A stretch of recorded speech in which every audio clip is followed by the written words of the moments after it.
Olá! Está começando mais um Café com Pimenta. E no programa de hoje temos uma celebridade, um convidado que se tornou muito conhecido de todos nós brasileiros, da noite para o dia, ao vencer o Big Brother Brasil em 2005.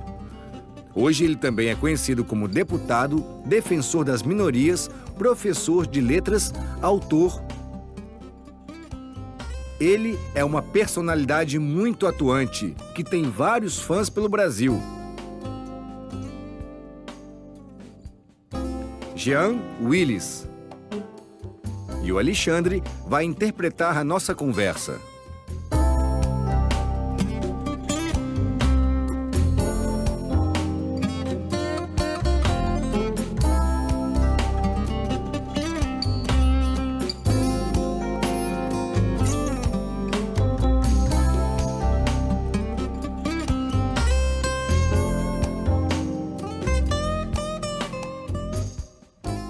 Olá, Jean, tudo bem?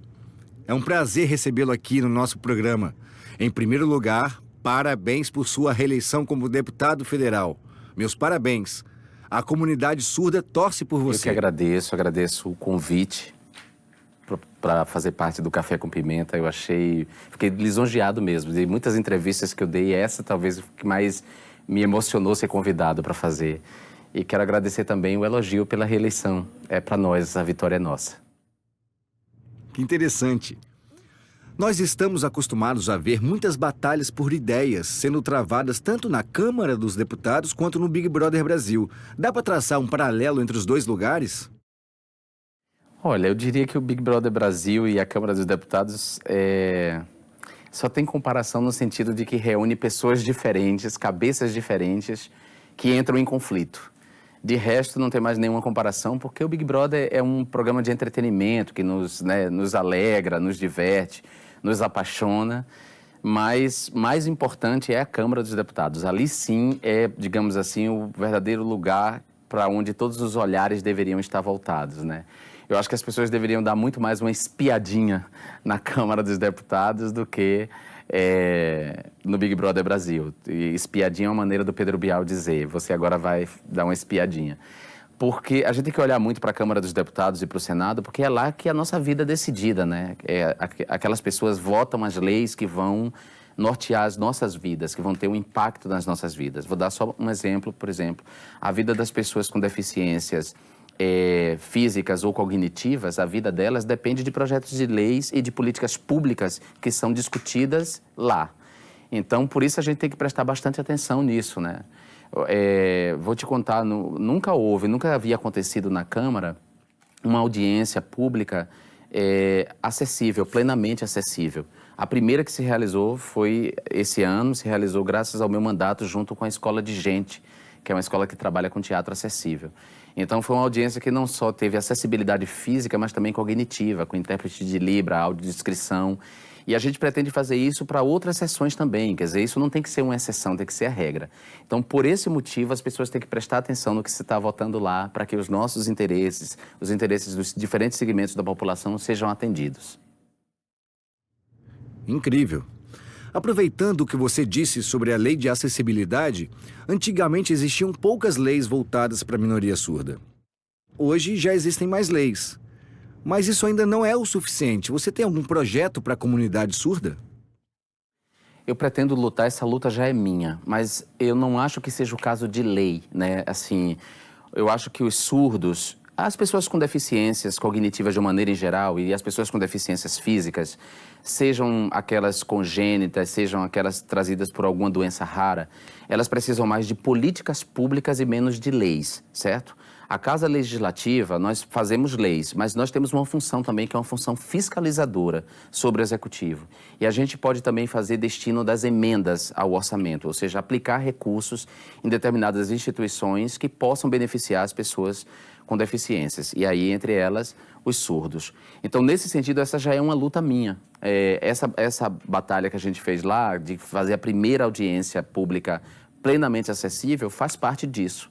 Depois dessa audiência pública, o plenário da Câmara se reformulou de modo a ser acessível aos deputados com deficiências físicas e a gente agora quer garantir a audiodescrição também para as pessoas surdas e cegas. Né? Isso é fundamental.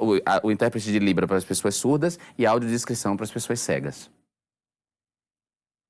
Muito interessante. Antigamente, a sociedade ouvinte classificava os surdos como deficientes, e os surdos aceitavam isso. Com o tempo, começaram a perceber que não somos deficientes, mas em Brasília eles ainda veem os surdos como deficientes. E nós, surdos, não somos deficientes. A sociedade ainda faz essa confusão. E você ainda vê o surdo como deficiente? Como é possível mudar isso? Eu gosto dessa batalha, assim. É uma batalha parecida com a batalha dos homossexuais por dizer para a sociedade que eles não são doentes, que eles não são pecadores. É uma batalha muito parecida. Na verdade, a gente acaba incluindo no rol, né, nesse rol de lutas, por uma questão estratégica, mas a gente tem consciência de que as pessoas surdas apenas partilham um outro modo de apreender o mundo, que é diferente do meu modo. É só um modo diferente de apreender o mundo. A pessoa surda tem especificidades que têm que ser reconhecidas, ou seja, as pessoas surdas são diferentes, né? Eu até li recentemente um livro muito bom que eu te recomendo, chama-se Distante da Árvore, que é do Andrew Salomon. E o livro começa com a história de um casal de mulheres lésbicas surdas que decidem ter um filho surdo. E isso causa um escândalo na sociedade americana, porque é como se elas optassem por ter um filho deficiente. E elas dizem não, nós queremos ter um filho como nós queremos que ele cresça tendo uma referência positiva que é a nossa. Então, essa é a maneira que eu compreendo essa questão. Bom comentário. Eu estava lembrando que eu fiz um programa como palhaço, o Vendo Vozes, que era só em Libras com atores surdos e durou 1 ano, era bem legal. Só que depois, quando o governo viu que só tinha surdos, ele não foi aceito. Aí mandaram incluir cegos, cadeirantes. Só que os cegos e cadeirantes têm a mesma língua e os surdos têm outra língua, que é a língua de sinais. Houve um conflito na forma como a sociedade nos vê. O que você acha?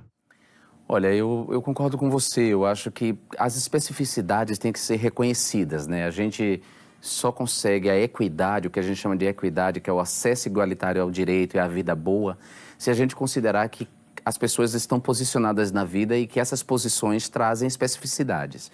Eu acho que os surdos, eles têm uma linguagem própria e assim tem que ser tratados. Mas, por outro lado, eu também entendo, eu não acho que o programa deveria ter sido cancelado. Eles poderiam manter o programa e criar um outro programa. Mas eu entendo, muitas vezes, que por uma questão estratégica, colocar os surdos nessa luta mais ampla por educação inclusiva e por combate às discriminações a pessoas com deficiências, por uma questão estratégica, eu compreendo que isso aconteça. Vou dar um exemplo para você, Nelson. A comunidade LGBT ela é muito diversa. Eu não sou uma travesti, nem uma transexual, certo? Eu poderia me incomodar das travestis e transexuais estarem no mesmo rol que eu estou, na comunidade LGBT. E eu não me incomodo, porque eu acho que estrategicamente, para a gente avançar na luta, é importante que a gente esteja junto. Mas é óbvio que eu compreendo a especificidade da travesti e da transexual, que não é a mesma minha, que sou um homem gay. Mas por uma questão estratégica, eu acho importante que a gente avance junto. E na hora de fazer a conquista da política, a gente conquiste levando em conta a especificidade. Então, nesse sentido, eu acho que o programa deveria ter sido mantido e a grade poderia pensar um outro programa que trabalhasse a inclusão e a acessibilidade para as pessoas com deficiências e deixasse o programa de surdos, porque era uma questão específica, é uma outra linguagem, é uma outra forma de comunicação, um outro sistema de comunicação. É isso, é outro sistema. Tem muitos programas de TV para ouvintes, mas para surdos são pouquíssimos. E ainda acabaram com ele. Assim não dá. É preciso incentivo, assim como você falou no caso dos travestis. Mas os surdos têm pouco incentivo. Eu concordo inteiramente. E Nelson, é tão importante que a gente perceba isso, né? Porque às vezes uma pessoa, ela não é só uma posição na vida, né? Ela não está posicionada na vida apenas por um aspecto. Outro dia eu estava no metrô, eu estava indo para a faculdade dar aula, dava aula na SPM na época, e no metrô tinha um grupo de uns 5 surdos gays conversando. entre eles. E eu fiquei fascinado, assim, né? Eu percebi, óbvio, que eles eram gay. A identidade gay se expressava mesmo na ausência de palavras, né? Mesmo na ausência mesmo que eles não partilhassem a mesma língua que eu percebi claramente que eles eram gays. E aí eu fiquei pensando nisso, na articulação dessas duas posições de sujeito, né? De você sofrer uma discriminação e você não ter acesso a serviços por ser surdo e, ao mesmo tempo, também sofrer discriminação e não ter acesso a direitos por ser gay. Então, é nesse sentido que a gente está posicionado na vida e isso pode trazer o que a gente chama de desvantagens cumulativas. E por isso, Nelson, que o meu mandato e o meu trabalho é um trabalho muito mais amplo. Embora eu seja muito estigmatizado por conta da pauta LGBT, tem muita gente que não conhece, não acompanha meu trabalho, não se informa direito e acha que eu faço um trabalho só para defender a comunidade LGBT. Não é verdade. O meu trabalho é muito mais amplo por isso, porque eu compreendo que as pessoas, elas estão posicionadas na vida de maneira diferente. Tem um pensador francês chamado Gilles Deleuze, que ele diz uma coisa muito bonita. Ele diz que, no fundo, não existe a maioria. Todo mundo é, de certa forma, uma minoria. Se a gente for olhar bem, a gente está posicionado na vida por algum motivo que nos transforma em minoria. Seja a questão de classe, né? Se a gente é pobre, se a gente é trabalhador, né? Não é patrão. Se a gente é mulher, é minoria não numérica, né? Do ponto de vista da representação. Se a gente é negro, se a gente é índio, indígena, né? Se a gente é do Nordeste, se a gente não se a gente é favelado, se a gente mora na cidade, se é gay, se é lésbica, se é travesti. Então, no fundo, a maioria não existe. Todo mundo é minoria e, por isso, a luta das minorias deveria ser a nossa luta, a luta de todos nós. Eu me lembro que quando eu participei do Grupo Arco-Íris, onde eu era um dos coordenadores, nós tínhamos um projeto para surdos e era muito difícil a nossa luta pelos surdos gays, porque era a luta surda e a luta gay. E nós convidamos você para uma palestra, não sei se você se lembra, e que teve uma passeata do orgulho gay. Você lembra? Lembro do convite. Eu fiz 2 palestras no Arco-Íris, mas me parece que você está se referindo não necessariamente à palestra, mas ao encontro na parada. Isso, no carro de som. Eu queria aproveitar para conversar com você sobre projetos para surdos. Só que eu não consegui, porque você estava rodeado de fãs. Até que sumiram com você. Foi uma pena. Mas agora, com você aqui, vou aproveitar para te perguntar. Você pensa em algum projeto de lei específico para surdos? Olha, Nelson, primeiro eu quero te pedir desculpa, mas na parada, em geral, as pessoas de fato ficam solicitando para foto. Mas eu quero que você se sinta representado por mim e saiba que meu mandato está à disposição para o que você queira propor de ideias, de projetos para a comunidade surda. Eu não pensei em nada específico, eu estaria mentindo se eu dissesse para você que eu pensei num projeto específico. A comunidade surda está incluída na minha luta ampla pela afirmação dos direitos humanos de minorias. E aí, cobrança por políticas públicas.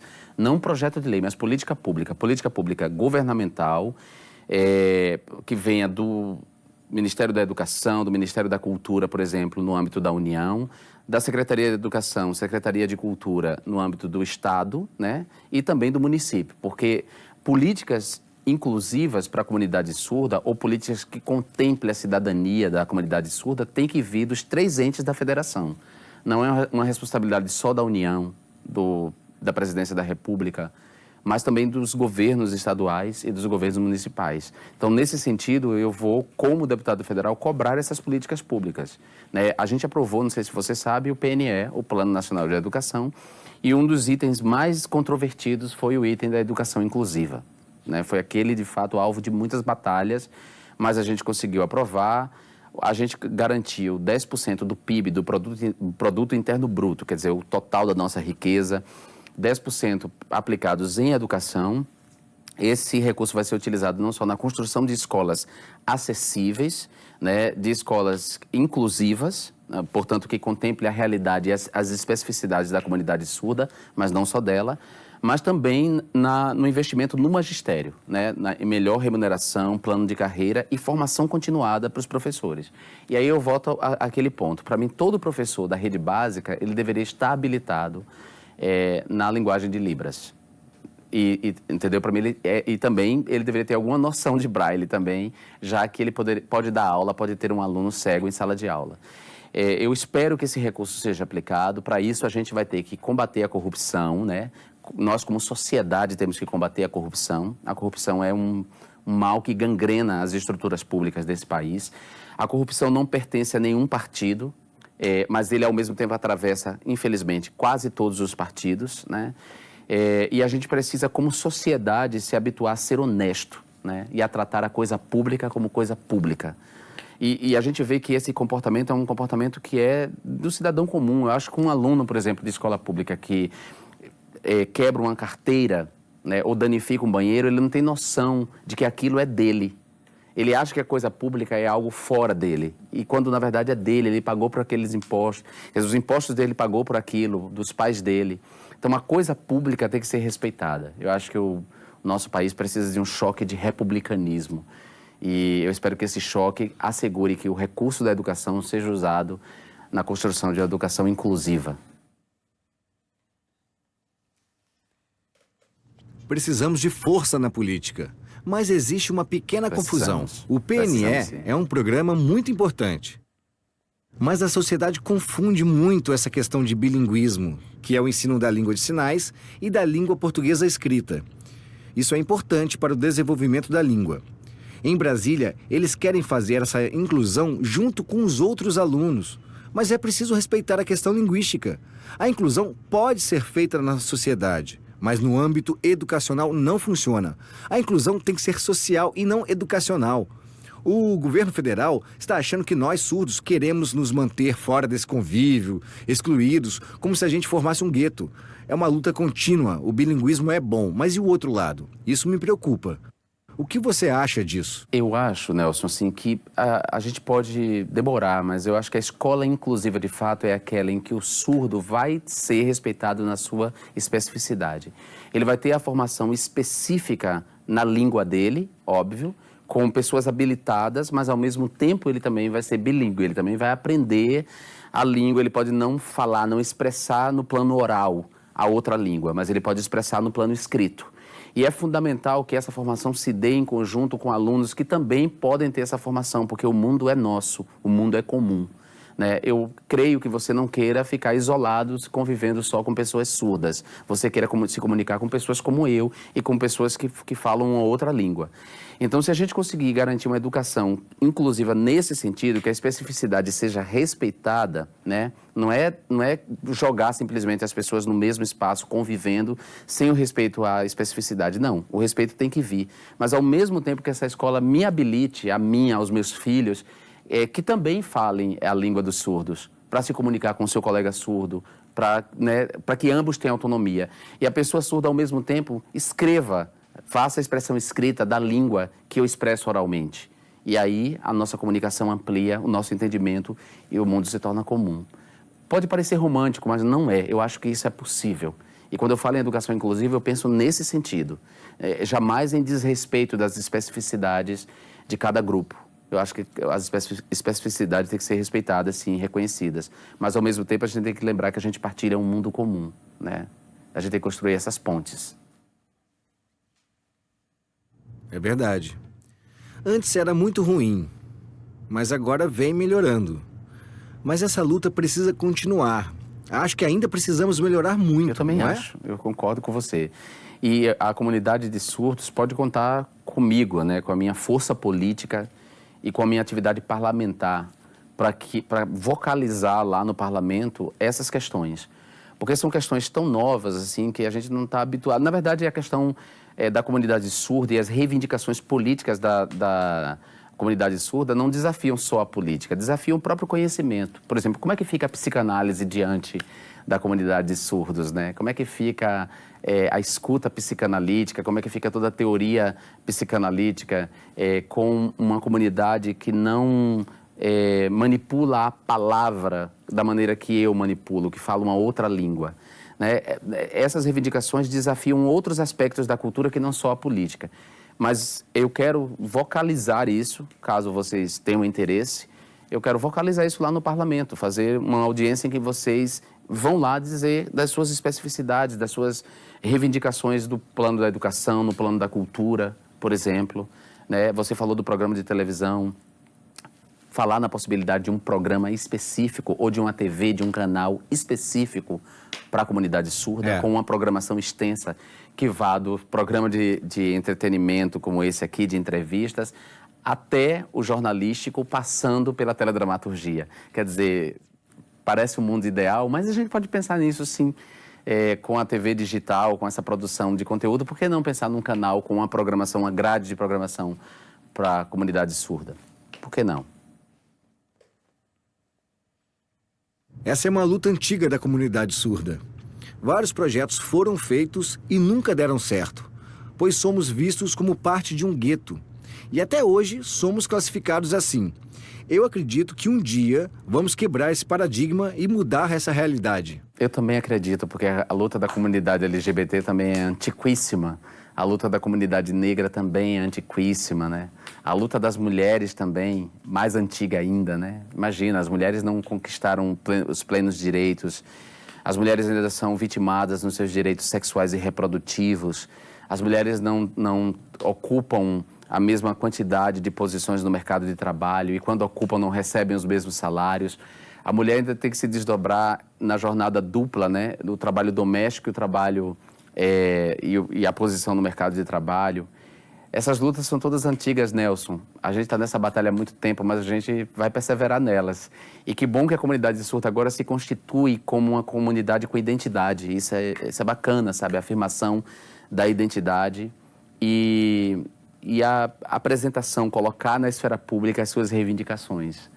Eu fico contente com isso. Vai ser mais um grupo aí a se somar nessa luta mais ampla por extensão da cidadania e por direitos.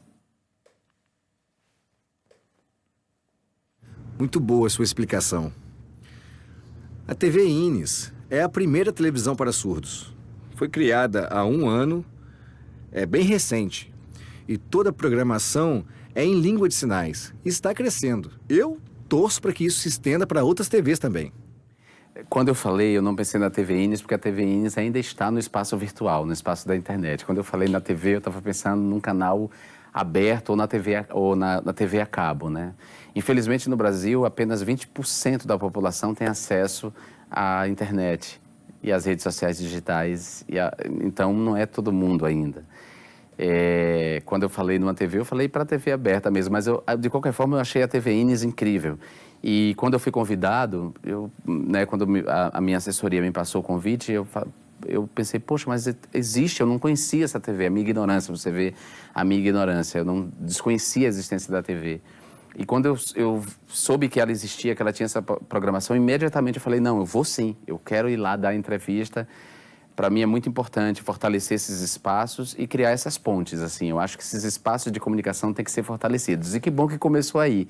Começa aqui e essa programação pode se estender e, de repente, um desses canais a cabo pode se interessar e a gente pode ter essa experiência aqui reproduzida em outros espaços, né? Aliás, eu acho que até mesmo a TV convencional, a TV aberta, deveria ter na sua grade de programação um ou outro programa, 2 ou 3 programas voltados exclusivamente para essa comunidade.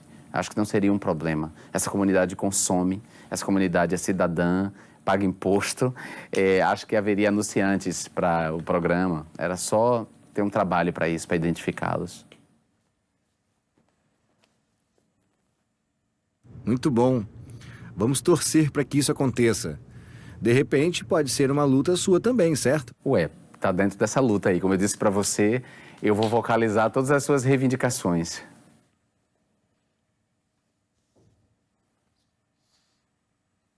Eu quero saber mais sobre seus projetos em Brasília e tenho muitas perguntas a fazer. Mas nosso tempo é curto. Você aceita continuar essa conversa no próximo programa? Ok? Claro, para mim vai ser um prazer. Obrigado, muito bom conversar com você.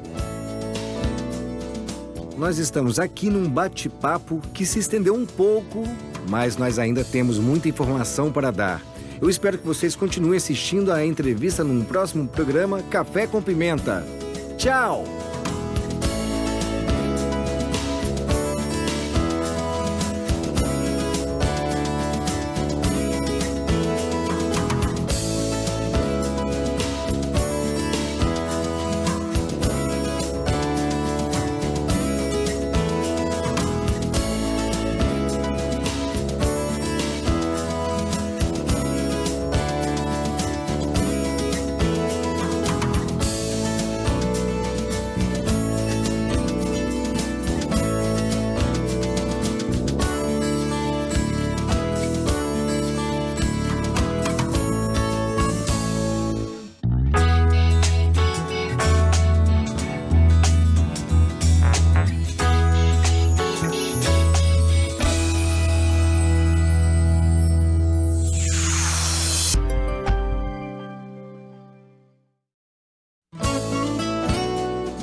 Olá, bem-vindos ao Café com Pimenta. E no programa de hoje, a gente continua o nosso papo com Jean Willis. Um baiano com uma emocionante história de vida que conquistou o Brasil. Um homem com uma mensagem muito importante para os nossos dias: o respeito às diferenças. E para intermediar nossa conversa, nós temos o intérprete Alexandre.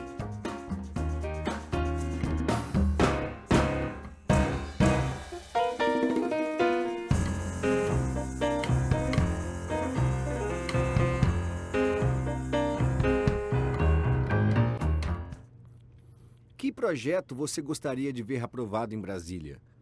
Você pode explicar? Olha, eu em geral não ponho hierarquia entre os meus projetos não, certo? O que tem mais urgência ou menos urgência. Mas um projeto que eu gostaria de ver aprovado por toda a implicação do projeto, a implicação na saúde, na segurança pública, né? É o projeto de legalização e regulamentação da maconha. Esse é um projeto que eu gostaria muito que fosse aprovado. Que bom. Você ficou chocado, Nelson? Não, essa é uma questão muito bom, boa. A maconha precisa ser vista pela sociedade de uma forma diferente. Não só pela comunidade surda, mas Sim. pela comunidade em geral. Essa e outras questões também. Isso mesmo. Olhando de fora, né, as pessoas podem ter uma surpresa, porque tem todo um imaginário, né, em torno, e muitos preconceitos em torno da maconha que pode levar alguém a achar que esse é um projeto ruim, porque legaliza e regulamenta. Ao contrário, ele é bom em todos os aspectos. Ele é bom porque a atual política de segurança pública é uma política que se baseia na guerra às drogas, e essa guerra é uma guerra que não se distribui de maneira igualitária no território, é uma guerra que está presente nas favelas, nas invasões, nos bairros pobres. A polícia não faz muita distinção entre quem vive do comércio ilegal e quem não vive, e aí todo mundo é alvejado nessa guerra. Os traficantes se armaram bastante para combater a polícia, então isso impulsionou o mercado de arma e o tráfico de armas, inclusive. Ao mesmo tempo, não se distingue usuário recreativo de traficante, então a pessoa que faz uso puramente recreativo é tratada como traficante, se ela for negra e pobre, mais ainda. A gente tem encarcerado pessoas demais, o Brasil já é a 4ª população carcerária do mundo, muita gente presa, e se a gente for olhar o perfil das pessoas que estão presas, são pessoas pobres, negras, semi-alfabetizadas, né? Além disso, a maconha, ela tem derivados que podem ser aplicados no tratamento de doenças como glaucoma, como câncer, epilepsia, e a gente não pode aplicar, fazer uso medicinal porque a maconha é proibida, é ilegal. Além disso, se a gente considerar o que foi feito com drogas lícitas, como o tabaco e o álcool, a gente vai ver que o melhor caminho é a legalização e a regulamentação. O consumo de tabaco caiu bastante ao longo desses anos, a gente conseguiu reduzir o consumo de tabaco justamente porque o tabaco é uma droga legal. A gente pôde criar uma política pública, por exemplo, que proibiu propaganda de tabaco, né, de cigarro na TV, que proibiu fumar em lugares fechados, né? A gente obrigou a indústria de tabaco a colocar as informações na carteira de cigarro, né, da porcentagem de alcatrão, nicotina, e dizer quais são os males que o cigarro produz, porque o cigarro é uma droga legal, o tabaco é uma droga legal. Se o tabaco fosse ilegal, as pessoas estariam consumindo tabaco sem essa devida informação e o consumo não teria caído. Então, o mesmo acontece na maconha, né? O consumo de maconha aumentou muito nos últimos anos justamente porque está na ilegalidade. E na ilegalidade, os usuários de maconha não sabem de onde vem essa maconha, eles não têm conhecimento disso. Eles não podem comprar, como eles não podem comprar legalmente, não vai vir a informação na carteira de cigarro, de maconha, no tablete que ele compra lá na mão do traficante, não vem a informação de quais são os males possíveis que a maconha pode produzir para a saúde, quando fumada em excesso, enfim. Então, a legalização é o melhor caminho, vai reduzir o número de homicídios, vai reduzir o número de encarceramentos, vai permitir que as pessoas vivam legalmente desse negócio, vai permitir que o Estado taxe, né, tribute, na verdade, toda a cadeia produtiva. Esses recursos do tributo vai ser empregado numa educação para o consumo, né? Em informação, campanhas preventivas, e com isso o consumo pode cair. E a pessoa adulta, ela vai ter a liberdade de fazer uso dessa substância se ela quiser ou não. Da mesma maneira que hoje uma pessoa adulta faz a escolha se quer ou não consumir álcool, que é uma droga que é nociva à saúde individual e coletiva, mas todos nós, ou a maioria de nós, bebe com os nossos amigos, compra uísque, deixa em casa para dar para as visitas. A maioria de nós faz uso responsável, social e recreativo do álcool. Nem todos nós somos alcoólatras. E os alcoólatras são tratados como doentes e não como criminosos. É isso que a gente quer para a maconha, esse projeto quer isso. É isso aí. Muito bom. Deixa eu te perguntar, aproveitando a sua fala, existem muitos usuários de drogas que têm reabilitação e aconselhamento, mas e o usuário surdo? Ele não tem esse tratamento. Por exemplo, dentro da escola, se o aluno surdo for usuário e for descoberto, ele é expulso imediatamente. E onde ele vai estudar? E esse tratamento, onde vai ser? A comunicação com esse usuário não acontece. Existem muitas barreiras que dificultam esse tratamento. Você acha possível um projeto assim? Exatamente. É importantíssimo em todos os sentidos. E eu posso imaginar o quanto uma pessoa surda está vulnerável e muito mais vulnerável do que uma pessoa não surda se ela for pega, por exemplo, com um cigarro de maconha. Se essa pessoa surda for pobre, estudar numa escola pública, tiver 17 anos, estudar numa escola pública, for pega com um cigarro de maconha, ou 2 ou 3, corre o risco de ir diretamente para a prisão, né? Puxa vida, é uma luta grande, hein? Mas, Sim, já que eu estamos sei falando de dificuldades, o que é mais difícil? Aprovar um projeto na Câmara dos Deputados ou ser campeão do Big Brother Brasil? Eu... Muito bom, Nelson. Olha, eu acho que aprovar um projeto na Câmara é mais difícil, porque ser campeão do Big Brother depende muito da empatia que você desperta na audiência, né? Você, no meu caso, assim, um reality show, ainda que ele seja show, ele é reality, ele é realidade. A gente não vê as câmeras elas estão atrás de espelhos falsos. Então você não sabe quando é que o cinegrafista está posicionado ali, você tem que ser você mesmo. Então, a partir dessa sua vivência, você desperta empatia ou não, você é eliminado ou não. Na Câmara, você tem que lidar com 513 cabeças, né? São 513 deputados, representando os mais diferentes interesses, Nelson.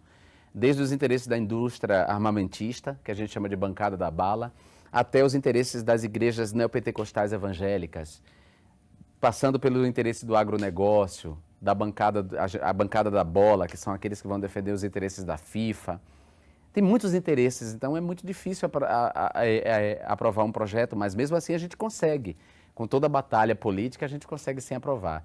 Eu acho que se a gente passar as informações corretas para a sociedade, como a gente está fazendo aqui nessa conversa, esse projeto de legalização ele vai ser aprovado, porque a gente vai descobrir que o melhor caminho para todos nós é a legalização. Manter na ilegalidade é ruim para todo mundo, para todo mundo. Essa é a verdade.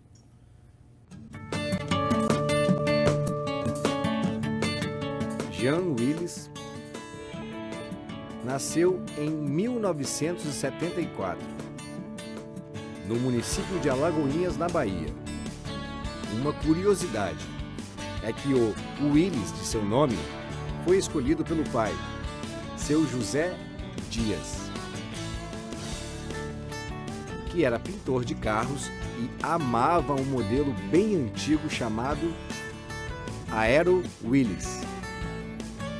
Junto com seus 5 irmãos, Jean aprendeu desde cedo a batalhar por seus objetivos na vida. Ele sabe, para vencer não basta ter talento. O sucesso recompensa quem tem disciplina. Não é isso? Você nasceu em Alagoinhas, certo? Queria que você contasse como foi sua infância. E se, quando era criança, você imaginava que um dia seria conhecido por todos, no Brasil inteiro. Nelson, a minha infância em Alagoinhas foi uma mistura de um tempo bom e um tempo ruim, assim. Eu nasci e me criei numa periferia da cidade, né, chamada Baixo da Candeia. E uma periferia que carecia de muitos serviços, né, básicos, assim. não havia água encanada, não havia saneamento básico, a luz elétrica só chegou quando eu tinha 12 anos. Eu trabalho desde os 10 anos, eu tive que trabalhar muito cedo porque a gente passava muita dificuldade, necessidades. Meu pai abusava de álcool, era um cara que tinha uma relação problemática com o álcool e por isso ele não parava em emprego. A minha mãe, com um monte de filho, teve que trabalhar como doméstica e a gente teve que trabalhar para ajudar em casa, né? Mas, ao mesmo tempo, tem uma coisa boa de viver num lugar desse, né? A Baixa da Candeia é um lugar com muitos terreiros de candomblés e ela era também uma comunidade eclesial de base, né? Uma SEB, que é uma forma de organização da Igreja Católica. E tudo isso também transformava o lugar num lugar rico culturalmente, né? Era prazeroso também, ao mesmo tempo que era doloroso por todas as faltas e privações, mas era prazeroso porque tinha esses aspectos aí também que foram importantes na minha vida e na minha formação. A igreja foi muito importante para mim, o fato de eu ter entrado na igreja, na pastoral, no movimento pastoral da Igreja Católica. Foi a igreja que me deu as primeiras noções de que o mundo é injusto e que essas injustiças não são divinas nem naturais. Essas injustiças são produtos das relações humanas e a gente precisa lutar contra elas. Então, a igreja politizou muito a minha existência e também foi na igreja que eu tive acesso a livros. Aliás, eu trouxe aqui esse livro chama-se Uma Esperança para as Flores. E em 1988, no ano que o tema da campanha da fraternidade foi ouvir o clamor desse povo, né? O tema era o tema do racismo. Eu era integrante do movimento pastoral, eu escrevi para Edições Paulinas, para a editora, eu era muito assim, eu escrevia para as editoras pedindo um livro. E aí eu escrevi, eu não lembro qual era o livro que eu havia pedido para eles. E a editora Paulinas não me mandou o livro que eu pedi, mas me mandou esse livro. E esse livro foi um livro muito importante para mim, assim. É uma história de duas taturanas que elas saem caminhando e elas encontram um monte de taturanas subindo para um lugar que elas não sabiam onde. E como estava todas as taturanas subindo, taturana é lagarta, né? Como estavam todas as taturanas subindo, elas também decidiram subir. E aí elas perceberam que para esse lugar onde ninguém sabia onde ia dar, as taturanas pisavam umas nas outras e as pessoas iam se pisando para subir. E elas duas entenderam que elas não subiriam se elas não se apoiassem, não se ajudassem. Então elas decidem se apoiar e elas vão juntas subindo, subindo. E aí chega um ponto que elas percebem que não sabem onde é que isso vai dar. E no caminho elas entram na fase de casulo e elas caem e na queda elas viram borboleta e se transformam. E essa é uma mensagem muito bacana porque a existência humana é isso aí. A existência humana é a gente partindo para um lugar onde a gente não sabe onde vai dar. Essa é a verdade. E o sentido da existência humana, ela só tem sentido quando a gente se ajuda, né? Quando a gente se apoia mutuamente, quando a gente é capaz de entender a dor do outro e se apoiar um no outro. Só assim a gente pode ter a liberdade de ter asas, a gente pode se transformar e deixar de ser taturana e virar uma borboleta. Então, a igreja me deu muito essas noções, foi muito importante para mim. E depois, quando eu saí da igreja, eu fui para um colégio interno, chamado Fundação José Carvalho, que também foi muito importante, um colégio para alunos com altas habilidades, alunos de escolas públicas com altas habilidades. E esse colégio foi um divisor de águas, assim, ele me deu uma formação muito boa no ensino médio, que hoje é o ensino médio. E de lá eu fui para Salvador e aí a minha vida começou a se transformar, né? Eu pude tirar a minha família da miséria e fazer toda a mobilidade social a partir dessas transformações. E ao mesmo tempo que eu transformei a minha vida, eu não consegui deixar de olhar para as pessoas que ficaram no caminho. Então, eu entendi que a pessoa é para o que nasce, né? Assim, a minha vida, eu vim aqui para esse mundo não só para me transformar, mas para transformar a vida de outras pessoas também. Então, essa é um pouco da minha história, assim. Muita gente que me conheceu no Big Brother, né? Porque eu me tornei conhecido no Brasil inteiro no programa. Muita gente não sabe dessa minha história de vida e muita gente acha que eu nasci com 29 anos dentro do programa, de uma chocadeira. Mas eu não, eu tenho uma vida anterior. E lá em Alagoinhas, é curioso você perguntar se eu tinha ideia de que eu chegaria onde eu cheguei, né? Se é que eu cheguei em algum lugar. Eu cheguei, mas a minha vida não para aqui. A vida continua, a vida é para frente, né? Eu me orgulho muito da transformação, mas também não tenho aquela soberba de que, eu cheguei no trono do apartamento com a boca escancarada cheia de dentes. Não, não é, eu acho que a vida é para sempre, assim, para frente. Mas lá em Alagoinhas, eu lembro muito disso, assim, quando eu estava voltando para casa, lá para minha casa, e houve um tempo que choveu, a casa que eu morava era uma casa de taipa, que é chamada casa de pau a pique, que é uma casa de barro feita com madeira trançada, assim, uma tecnologia indígena que até hoje ainda é usado por muita gente nesse país, assim, para suas habitações precárias. Eu lembro que deu uma chuva e a parede lateral da casa caiu, e aí a gente dormiu um bom tempo com essa casa aberta, né, assim. E eu lembro que voltando, numa dessas minhas voltas da igreja, eu pensei nisso, assim, eu tinha uma certeza, não sei como, mas eu tinha certeza que eu não ficaria ali, eu não nasci para ficar ali. E que, de fato, gente é para brilhar, não para morrer de fome. Por isso que eu tatuei essa frase no meu peito, assim. É muito forte a gente tatuar isso, mas eu tatuei por conta dessa experiência. Você tem algum projeto pessoal para o futuro? Qual seria? Nelson, eu vivo o presente, assim. Eu sou uma pessoa esperançada, mas não tanto. A pessoa esperançada é aquela que está sempre à espera, né? Eu sou um ativista, eu sempre parto para a ação. Agora, eu poderia te dizer que eu quero muito publicar um romance. Meu primeiro livro é um livro de contos, depois os outros livros que eu publiquei são todos de crônicas, ensaios e artigos. Eu quero voltar a escrever ficção, que é uma coisa que eu gosto muito. Então, eu espero que ano que vem eu possa escrever o romance. Eu já tenho até ele todo escaletado, digamos assim, para usar uma linguagem do roteiro, né? Eu já fiz a história, já está toda pronta, eu só preciso desenvolver e eu pretendo fazer isso. Eu publiquei esse ano o meu quarto livro, chama-se Tempo Bom, Tempo Ruim, Políticas, Identidades e Afetos, pela Paralela, que é um selo da Companhia das Letras, e eu quero publicar um romance no ano que vem. Eu estreio o programa no Canal Brasil, um programa no Canal Brasil chamado Cinema em Outras Cores, que é um programa sobre essa nova produção audiovisual LGBT, né? Filmes que representam a comunidade LGBT e feitos por artistas, né, LGBTs, roteiristas, diretores e por aí vai. Eu pretendo fazer uma segunda temporada desse programa no próximo ano. Então, no momento, seriam, digamos assim, os meus projetos futuros. Mas eu sou uma pessoa menos do futuro e mais do presente. Agora, uma curiosidade. Eu sei que você nasceu na Bahia, certo? Mas você veio para o Rio e foi muito bem votado. Por que será? Nelson, quando eu fiz o Big Brother, né, que eu venci o programa, eu fiz um contrato com a Globo eu trabalhei 2 anos na Globo. Eu pedi demissão da emissora, mas eu trabalhei lá 2 anos como autor roteirista e como repórter especial. E aí eu me mudei para o Rio de Janeiro, passei a morar no Rio e mudei tudo, inclusive meu domicílio eleitoral. Quando eu decidi me filiar a um partido, eu já morava no Rio de Janeiro, a minha vida já era no Rio, eu já pagava os impostos no Rio. Então, como eu pretendia vir candidato a deputado federal, e aí, como deputado federal, eu atuo para toda a federação, pouco importa se eu estivesse na Bahia, em São Paulo ou no Rio. Eu estava no Rio porque era o lugar onde eu estava vivendo, onde eu transferi o meu domicílio eleitoral, então eu decidi ser candidato pelo Rio.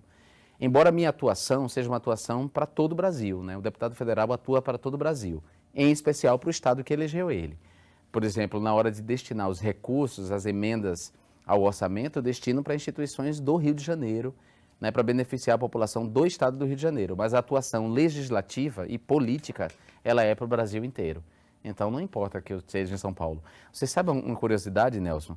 Nessas eleições, muita gente, em diferentes lugares do Brasil, gostariam de ter votado em mim, e muita gente votou em mim, e quando botou lá o meu número 5005 na urna, apareceu a cara de outra pessoa, do PSOL, e elas acharam estranho, porque muita gente no Brasil acha que deputado federal pode ser votado por toda a federação. Deveria ser assim, né, o deputado nacional, mas não é assim, só quem pode votar é o estado de domicílio desse candidato.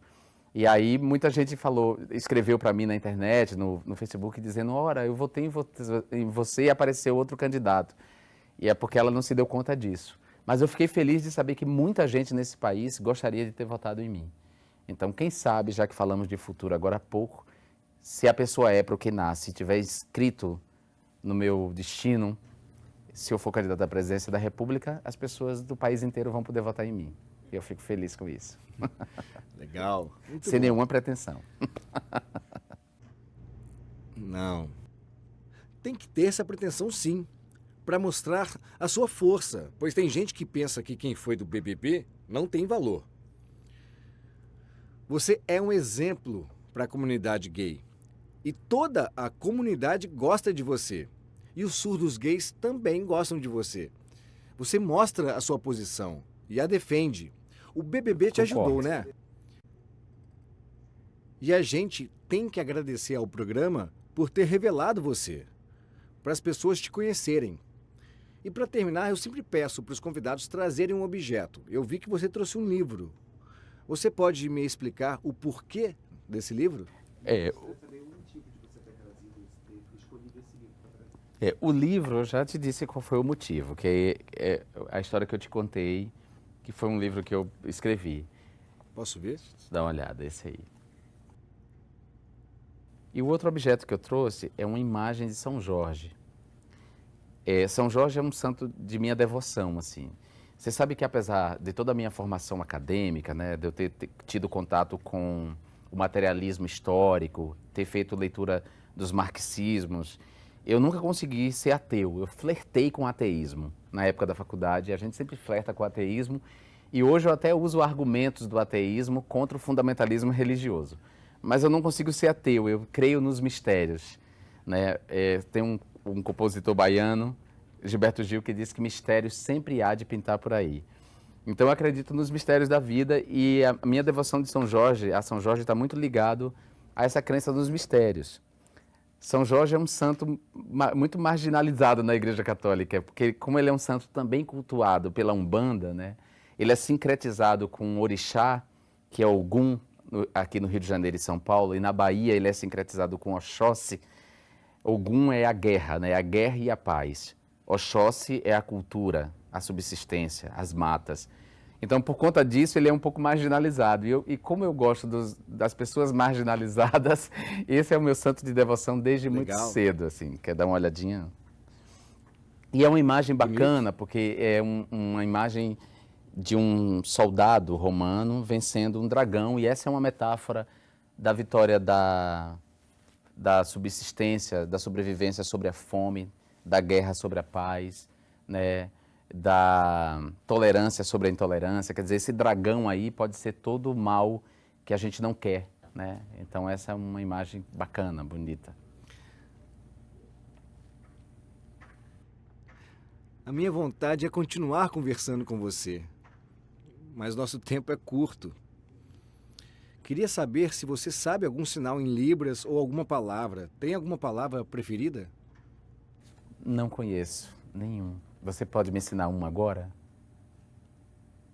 De qual palavra você gosta? Amor. Do outro lado. Não, assim. Tá. Pra você, Nelson. Amor. Amor.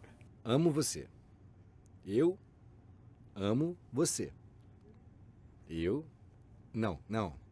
Eu amo você. Então, vou certo. repetir. Eu também. Obrigado. Vou te convidar para vir aqui todo dia, tá? Obrigado, Nelson. De coração, viu? De verdade, assim. O que eu estou falando aqui é a pura expressão da minha sinceridade. Eu fiquei feliz mesmo de ter feito esse programa. E estou à disposição para você me convidar quando quiser. Muito obrigado por sua presença, foi uma satisfação. Foi um prazer conversar com o Jean. Foi maravilhoso. Ele é uma pessoa com muita inteligência política e mostrou sua força. Por isso foi bem votado como deputado federal. Foi muito especial o nosso Café com Pimenta com o Jean. Espero que essas ideias possam ser mais divulgadas. Espero vocês no nosso próximo programa. Tchau! Tchau!